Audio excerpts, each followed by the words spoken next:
2024 33 రకాల వెరైటీస్ను సన్న రకాలుగా గుర్తింపజేస్తున్నట్టు ప్రభుత్వ ఉత్తర్వులు ఇచ్చింది. GOMS number 27, GOMS number 27 4th of July. ఇదే ప్రభుత్వం ఇచ్చింది 33 రకాల వెరైటీస్ను సన్న రకాలుగా గుర్తించినట్టు. ఇప్పుడు ఏమంటుంది, ఈ మొత్తం 33 రకాలు కాదు, మేము అన్ని వాటిని ఏదైతుందో 8 రకాలకే తగ్గించినాం, ఈ 8 రకాలను మాత్రమే మీరు సాగు చేయాలి అనేటువంటి ఒక మరి ప్రభుత్వం కొత్తగా ప్రకటన చేయడం చూస్తుంటే రైతు అసలు ఏం చేయాలి ఏంది అనేది తోచకుంటుందని చెప్పి అంటున్నాను. ప్రభుత్వం ఏమంటుంది, మార్కెట్ డిమాండ్ అంటదే. Market demand is all right, but at the same time దిగుబడి కూడా ఉండాలి కదా, దిగుబడి కూడా ప్రధానమే కదని. ఇప్పుడు దిగుబడి లేని పంటను నువ్వు మార్కెట్ డిమాండ్ అని చెప్పిన సాగు చేయమని చెప్పంటే రైతు ఏం కావాలి? ఇలా మీరు చెప్పే ఈ 8 రకాలు ఏదైతే ఉన్నదో ఇది పెస్ట్ స్కోప్ ఎక్కువ ఉంటుంది. నేను ఒక రైతు, నేను స్వయంగా నా అంటే ఆరంభంకి వెళ్ళి ప్రజా జీవితంలోకి వచ్చినా కానీ వ్యవసాయంపై ఆధారపడ్డానే. దీనికి మొగి పురుగు వస్తుంది, దీనికి పెస్ట్ స్కోప్ ఎక్కువ ఉంటుంది చెప్పి అంటున్నాం. పెస్ట్ స్కోప్ ఎక్కువ ఉంటుంది, చీడ పురుగు ఆశించేటువంటి అవకాశం ఎక్కువ ఉంటుంది.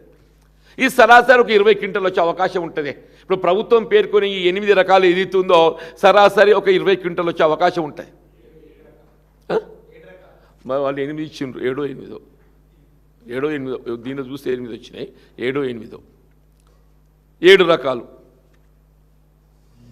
నేనేమంటున్నా, మిగతా అదర్ వెరైటీసే 30 క్వింటల్ వస్తాయి, అదర్ వెరైటీస్ 30 క్వింటల్ వస్తాయి.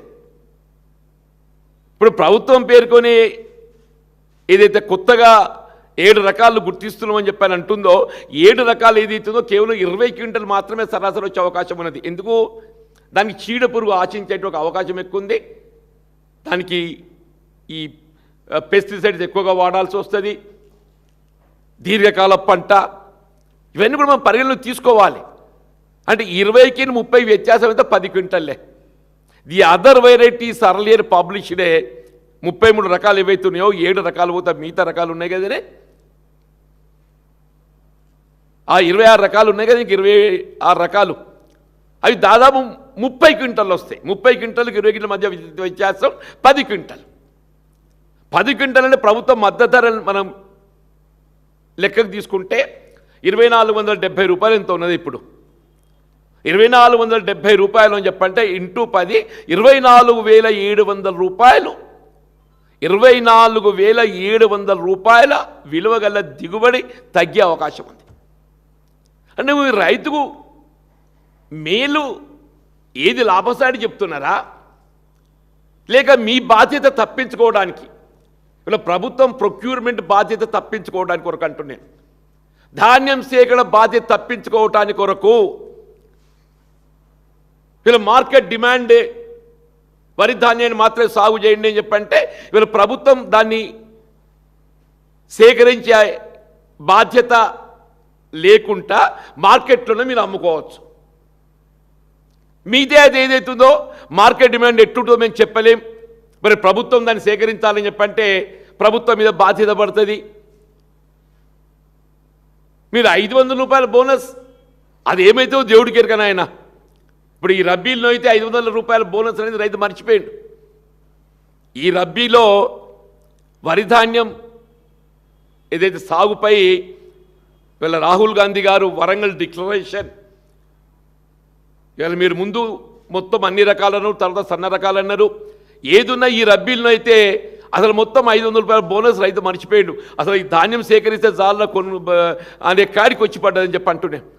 ఇప్పుడు మళ్ళీ ఈ ఖరీఫ్కి వస్తే ఏదైతున్నదో రైతు ఉదయకు వర్షాభావ పరిస్థితులు, కాలం ఏమవుతుందో తెలియని పరిస్థితి లోపల మరి కన్ఫ్యూజన్ అగమ్య గురవుతుంటే ప్రభుత్వం ఏదైతున్నదో నీకు ఏది రైతుకు లాభసాటి ఉంటుందో దాన్ని ఆలోచన చేయాలన్నా, అది కాకుండా ప్రభుత్వ బాధ్యత తప్పించుకునే విధంగా ఏదైతున్నదో మీరు ఆ ఫలాన్ని 7 రకాలు పెట్టుకుని మార్కెట్లో అమ్ముకోవచ్చు, మా బాధ్యత ఉండదు అని చెప్పని పేర్కొనడం చూస్తుంటే ఇది ఏ విధంగా రైతును మరి ఇక్కట్లా గురి చేస్తుందో మనకు కనబడుతుందని చెప్పంటున్నాం.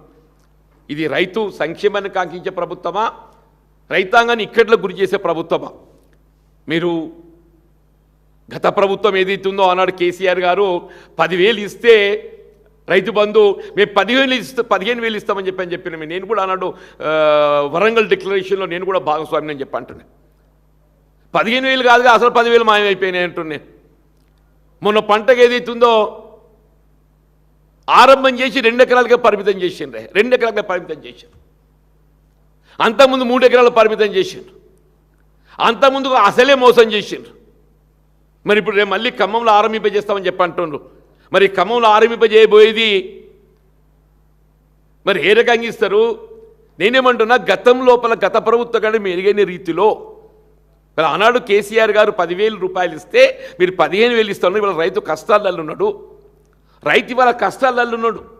పంట సాగు ఏదైతుందో ఇవాళ ఇక్కట్లు ఈ వర్షాభావ పరిస్థితులతోని సమస్యలు ఉత్పన్నమవుతున్నాయి. ఇవాళ కనీసం ఈ ఖరీఫ్లోనైనా ఏదైతుందో రైతు భరోసా ఎకరా 15,000 సంవత్సరానికంటే 7,500 రూపాయలు ఎకరా చొప్పున మొత్తం ఏకమొత్తంగా మీరు రైతుకు చెల్లిస్తే అదన కొంత ఊరట లభిస్తాయని చెప్పి అంటున్నాను. ఇలా మార్కెట్లో పోతే ఆ యూరియా అది యాప్ అని పెట్టిన యాప్ అనేది నాకే అర్థం కాదు, యాప్ అనేది నాకే అర్థం కాదని చెప్పి అంటున్నది. సాధారణ రైతుకి ఏమర్థం కావాలనే? దేశంలో ఎక్కడ లేని విధంగా మరి ఒక తెలంగాణ రాష్ట్రంలో యాప్ ఎందుకే? దేశంలో ఎక్కడ ఏ రాష్ట్రంలో యాప్ అనేది లేదు. అంతా కుల్లా ఏదైతుందో మార్కెట్లో అందుబాటులో లభిస్తున్నాయి. రైతుకు ఏదైతుందో అవసరమైన ఎరువు బస్తాలు కొనుక్కొని పోతుండే. ఇలా మొత్తం కాంప్లెక్స్ 30% పెరిగింది, 30% పెరిగింది. నువ్వు ఏదైతున్నదో మరి నీ ఉద్దేశం ఏంటో నీ ఆలోచన ఏంటో తెలుస్తలేదు. వీళ్ళ కనీసం రాష్ట్రానికి రావాల్సినటువంటి ఒక ఎరువు కూడా నువ్వు ఏదైతుందో మరి మంజూరీ పొందలేకపోతున్నావు అని చెప్పంటే ఎంత అసమర్థ ప్రభుత్వం, దయచేసి ఆలోచన చేయాలంటున్నా. రాష్ట్రానికి కావలసినటువంటి ఎరువులు కూడా నువ్వు మంజూరీ అలాట్మెంట్ పొందలేకపోతున్నావు అంటే ఎంత అసమర్థ ప్రభుత్వమో దయచేసి ఆలోచన చేయాలని చెప్పండి. గతంలో ఎప్పుడూ ఇటువంటి ఒక పరిస్థితి ఉత్పన్నం కాలేదు. ఏ రాష్ట్రానికి కూడా ఇటువంటి పరిస్థితి లేదో చెప్పంటున్నా. ఏ రాష్ట్రానికి కూడా ఇటువంటి పరిస్థితి లేదు. ఇవాళ ఎరువులపై ఆంక్షలు ఏ రాష్ట్రంలో లేదు, మన తెలంగాణ రాష్ట్రంలో అంటున్నా. ఇలా ధాన్యం సేకరణ మొన్నటిదాకా ఏం చెప్పిండు? నేను పట్టకపోయి కిషన్ రెడ్డి ఇంటి ముందర పోసేత్తా, నేను పట్టకపోయి ఏదైతుందో కిషన్ రెడ్డి ఇంటి ముందర పోసేత్తా. నువ్వు ఏదైతుందో కేంద్రం మోడీ గారు ఏదైతుందో బడే భాయ్ అని చెప్తావు నువ్వు. మరి ఆ బడే భాయ్ ఏదైతున్నదో మన ధాన్యంలో నీకేదైతుందో ధాన్యం సేకరణ కేంద్ర ప్రభుత్వ బాధ్యత గతంలో ఎప్పుడు కూడా లేదు.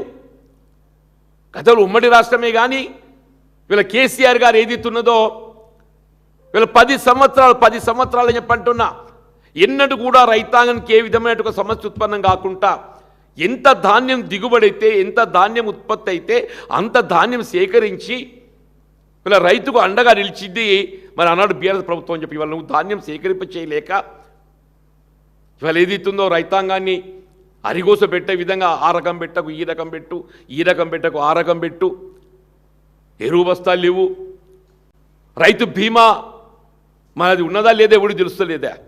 ఇది ఒక కొత్త ఇలా పత్రికల్లో చూస్తే ఏదైతుందో దాదాపు 7,000 పైచీలకు 7,600 రైతాంగం ఏదైతుందో వాళ్ళ వివిధ అనారోగ్యంతో ప్రమాదాలతో అసూలు బాస్తే వాళ్ళకి ఇన్సూరెన్స్ కంపెనీకి చెల్లించాల్సినటువంటి ఒక ఆ బీమా ప్రీమియం చెల్లించలేక వాళ్ళు ఏదైతుందో ఆ ప్రభుత్వంకి వెళ్ళి పొందే సహాయం పొందలేకపోతున్నారంటే ప్రభుత్వం యొక్క ఆలోచన విధానం ఏ విధంగా ఉందో మనకు తెలిసి వస్తుందని చెప్పండి.